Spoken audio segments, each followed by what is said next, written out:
If you're a Spotify user and you want to play the songs from your Spotify into your car music system, that is an inbuilt Bluetooth system, how you can simply connect your car Bluetooth to your Spotify. Now, this is the basic thing. You do not have to do anything extra from the Spotify application because you can just do it from your mobile phone from inbuilt features.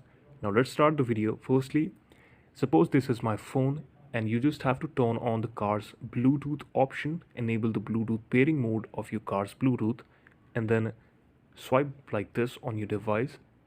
Go on the Bluetooth section, tap it for some seconds, enable your Bluetooth on your mobile device. Now you have to choose your car Bluetooth, like this is my car BT application. I will simply click it. My device is already paired.